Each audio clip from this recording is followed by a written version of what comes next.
ওয়াকফ সম্পত্তি নিয়ে রাজ্যের মুখ্যমন্ত্রী মমতা বন্দ্যোপাধ্যায়কে বড়সড় চ্যালেঞ্জ করলেন প্রদেশ কংগ্রেস সভাপতি অধীর চৌধুরী। তার মতে এই বাংলায় ভারতবর্ষের উত্তরপ্রদেশের পর সবথেকে বেশি ওয়াকফ সম্পত্তি আছে।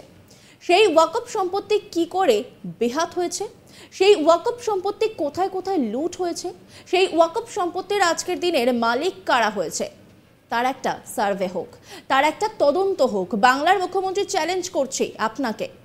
এই বাংলায় ওয়াকফ সম্পত্তি লুট হয়েছে আপনার আমলে, বেলাগামভাবে লুট হয়েছে ওয়াকফ সম্পত্তি। বিশেষজ্ঞরা বলে যে পশ্চিমবাংলায় যে ওয়াকফ সম্পত্তি আছে সেই ওয়াকফ সম্পত্তি যদি ঠিকমতো ব্যবহার করা যায় তাহলে প্রত্যেক বছরে 10,000 কোটি টাকা ওয়াকফ বোর্ডের রোজগার হতে পারে। নির্বাচন হয়ে গিয়েছে, কেউ হেরেছে কেউ জিতেছে, কিন্তু সত্য উদ্ঘাটন হোক আমরা চাইব। ওয়াকফ সম্পত্তির আজকের স্ট্যাটাস কি? ওয়াকফ সম্পত্তি কতটা বেদখল হয়েছে, কতটা উদ্ধার হয়েছে?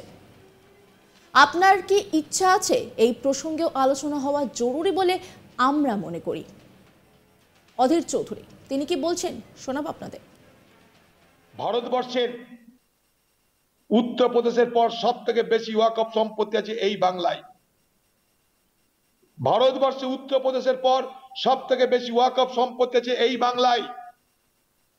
সেই ওয়াকফ সম্পত্তি কি করে বেহাত হয়েছে, সেই ওয়াকফ সম্পত্তি কোথায় কোথায় লুট হয়েছে, সেই ওয়াকফ সম্পত্তির আজকের দিনের মালিক কারা হয়েছে তার একটা সার্ভে হোক, তার একটা তদন্ত হোক। চ্যালেঞ্জ করছি আপনাকে, এই বাংলায় ওয়াকফ সম্পত্তি লুট হয়েছে আপনার আমলে, বেলাগাম ভাবে লুট হয়েছে ওয়াকফ সম্পত্তি এই বাংলায়।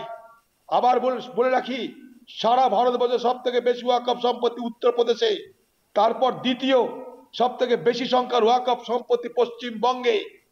বিশেষজ্ঞরা বলে যে পশ্চিমবঙ্গে যত ওয়াকফ সম্পত্তি আছে সেই ওয়াকফ সম্পত্তি যদি ঠিক মতন ব্যবহার করা যায় তাহলে প্রত্যেক বছরে 10,000 কোটি টাকা ওয়াকফ বোর্ডের রোজগার হতে পারে। নির্বাচন হয়ে গেছে, কেউ জিতেছে কেউ হেরেছে, কিন্তু সত্য উদ্ঘাটন হোক আমরা চাইবো। ওয়াকফ সম্পত্তি পশ্চিমবঙ্গের আজকের স্ট্যাটাস কি? ওয়াকফ সম্পত্তি কোথায় বেদখল হয়েছে, কোথায় দখল হয়েছে, তার কতটা পুনরুদ্ধার হয়েছে, আপনার কোনো ইচ্ছা আছে কিনা এ প্রসঙ্গেও আলোচনা হওয়া জরুরি বলে আমি মনে করি। এই নিয়ে একটি রিপোর্ট তুলে ধরেছেন আমার কলিগ গোপাল, দেখাবো আপনাদের। এই বাংলায় ভারতের উত্তরপ্রদেশের পর সবচেয়ে বেশি ওয়াকফ সম্পত্তি রয়েছে। আর এই সম্পত্তি পশ্চিমবাংলায় কিভাবে বেহাত হয়ে যাচ্ছে, কারা কারা আজকের দিনে এই সম্পত্তির মালিক হয়েছেন এবং কোথায় কোথায় এই ওয়াকফ বোর্ডের সম্পত্তি লুট হয়েছে, এই প্রসঙ্গে একটি দাবি তুললেন প্রদেশ কংগ্রেস সভাপতি অধীর রঞ্জন চৌধুরী। শুক্রবার বহরমপুর জেলা কংগ্রেস কার্যালয়ে একটি সাংবাদিক সম্মেলন চলাকালীন তিনি রাজ্যের হকার উচ্ছেদ প্রসঙ্গে মুখ্যমন্ত্রীকে তোপ দাগেন। আর সেই তোপ দাগা প্রসঙ্গে রীতিমতো রাজ্যের যে ওয়াকফ বোর্ডের সম্পত্তি রয়েছে তার কি স্ট্যাটাস রয়েছে সে প্রসঙ্গে আরেকবার তিনি রাজ্যের তৃণমূল সুপ্রিমো তথা রাজ্যের মুখ্যমন্ত্রীকে রীতিমতো টোপ দাগলেন। তিনি রীতিমতো চ্যালেঞ্জ করেন যে মুখ্যমন্ত্রী, আপনাকে আমি চ্যালেঞ্জ করছি যে আপনার আমলেই সবচেয়ে বেশি ওয়াকফ বোর্ডের সম্পত্তি বেদখল এবং লুট হয়েছে। এবং তিনি আরও বলেন যে আমি বলছি না, বিশেষজ্ঞরা বলছেন যে পশ্চিমবঙ্গের যে ওয়াকফ বোর্ডের সম্পত্তি রয়েছে সেই সম্পত্তি যদি রোজগারের পথ দেখা যায় তাহলে দেখা যাবে যে প্রতি বছর 10,000 কোটি টাকারও বেশি সম্পত্তির রোজগার হতে পারে এই রাজ্যের যা ওয়াকফ সম্পত্তি রয়েছে। আর এই ওয়াকফ সম্পত্তি আজকের দিনের নয় এবং বেদখল হয়ে যাচ্ছে। তিনি অন্যদিকে বলেন যে নির্বাচন হয়ে গেছে, নির্বাচন হওয়ার পরে রীতিমতো কেউ জিতেছে কেউ হেরেছে, কিন্তু সত্য উদ্ঘাটনের প্রয়োজন আছে।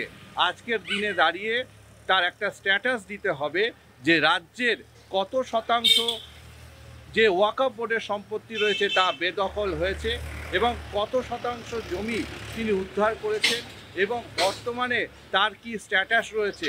অর্থাৎ সরাসরি মুখ্যমন্ত্রীকে তিনি তোপ দেখেছেন।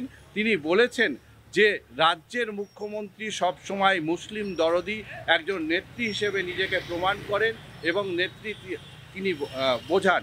অন্যদিকে এই যে মুসলিম ওয়াকফ বোর্ডের সম্পত্তি দীর্ঘদিন ধরে এবং তার আমলেই সবচেয়ে বেশি বেদখল এবং তার লুট হয়েছে, আর এই লুটকে সামনে রেখে তিনি একটি শ্বেতপত্র প্রকাশ করুন, যাতে স্পষ্ট হবে যে আজকের সময়ে দাঁড়িয়ে মুসলিম ওয়াকফ বোর্ডের সম্পত্তির কি পরিস্থিতি রয়েছে তার একটা স্ট্যাটাস দিন। এবং পাশাপাশি তিনি বলেন যে এটার আলোচনা হওয়া আজকের দিনে অত্যন্ত গুরুত্বপূর্ণ এবং জরুরি বলে তিনি মনে করেন। ওয়াকফ সম্পত্তি নিয়ে রাজ্যের মুখ্যমন্ত্রী মমতা বন্দ্যোপাধ্যায়কে বড় সড়ো চ্যালেঞ্জ করলেন প্রদেশ কংগ্রেস সভাপতি অধীর চৌধুরী। পাশাপাশি তিনি আরও মন্তব্য করেছেন, এই বাংলায় ভারতবর্ষের উত্তরপ্রদেশের পর সব থেকে বেশি ওয়াকফ সম্পত্তি আছে। সেই ওয়াকফ সম্পত্তি কি করে বেহাত হয়েছে, সেই ওয়াকফ সম্পত্তি কোথায় কোথায় লুট হয়েছে, সেই ওয়াকফ সম্পত্তির আজকের দিনের মালিক কারা হয়েছে, তার একটা সার্ভে হোক, তার একটা তদন্ত হোক। বাংলার মুখ্যমন্ত্রী চ্যালেঞ্জ করছি আপনাকে, এই বাংলায় ওয়াকফ সম্পত্তি লুট হয়েছে আপনার আমলে, বেলাগামভাবে লুট হয়েছে ওয়াকফ সম্পত্তি। বিশেষজ্ঞরা বলে যে পশ্চিমবাংলায় যে ওয়াকফ সম্পত্তি আছে সেই ওয়াকফ সম্পত্তি যদি ঠিকমতো ব্যবহার করা যায় তাহলে প্রত্যেক বছরে 10,000 কোটি টাকা ওয়াকফ বোর্ডের রোজগার হতে পারে। নির্বাচন হয়ে গিয়েছে, কেউ হেরেছে কেউ জিতেছে, কিন্তু সত্য উদ্ঘাটন হোক। আমরা চাইব ওয়াকফ সম্পত্তির আজকে স্ট্যাটাস কী, ওয়াকফ সম্পত্তি কতটা বেদখল হয়েছে, কতটা উদ্ধার হয়েছে। আপনার কি ইচ্ছা আছে এই প্রসঙ্গেও আলোচনা হওয়া জরুরি বলে মনে করি বলে জানাচ্ছেন অধীর রঞ্জন চৌধুরী।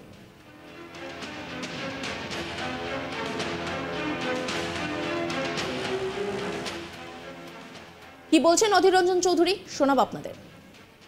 ভারতবর্ষের উত্তরপ্রদেশের পর সব থেকে বেশি ওয়াকফ সম্পত্তি আছে এই বাংলায়। ভারতবর্ষে উত্তরপ্রদেশের পর সব থেকে বেশি ওয়াকফ সম্পত্তি আছে এই বাংলায়। সেই ওয়াকফ সম্পত্তি কি করে বেহাত হয়েছে, সেই ওয়াকফ সম্পত্তি কোথায় কোথায় লুট হয়েছে, সেই ওয়াকফ সম্পত্তির আজকের দিনের মালিক কারা হয়েছে তার একটা সার্ভে হোক, তার একটা তদন্ত হোক। চ্যালেঞ্জ করছি আপনাকে, এ বাংলায় ওয়াকফ সম্পত্তি লুট হয়েছে আপনার আমলে, বেলাগাম ভাবে লুট হয়েছে ওয়াকফ সম্পত্তি এই বাংলায়। আবার বলে রাখি, সারা ভারতবর্ষে সব থেকে বেশি ওয়াকফ সম্পত্তি উত্তরপ্রদেশে, তারপর দ্বিতীয় সব থেকে বেশি সংখ্যার ওয়াকফ সম্পত্তি পশ্চিমবঙ্গে। বিশেষজ্ঞরা বলে যে পশ্চিমবঙ্গে যত ওয়াকফ সম্পত্তি আছে সেই ওয়াকফ সম্পত্তি যদি ঠিক মতন ব্যবহার করা যায় তাহলে প্রত্যেক বছরে 10,000 কোটি টাকা ওয়াকফ বোর্ডের রোজগার হতে পারে। নির্বাচন হয়ে গেছে, কেউ জিতেছে কেউ হেরেছে, কিন্তু সত্য উদ্ঘাটন হোক। আমরা চাইবো ওয়াকফ সম্পত্তি পশ্চিমবঙ্গের আজকে স্ট্যাটাস কি, ওয়াকফ সম্পত্তি কোথায় বেদখল হয়েছে, কোথায় দখল হয়েছে, তার কতটা পুনরুদ্ধার হয়েছে, আপনার কোনো ইচ্ছা আছে কিনা এ প্রসঙ্গেও আলোচনা হওয়া জরুরি বলে আমি মনে করি। নজর রাখুন আজ তাক বাংলার ইউটিউব স্ট্রিমিংয়ে।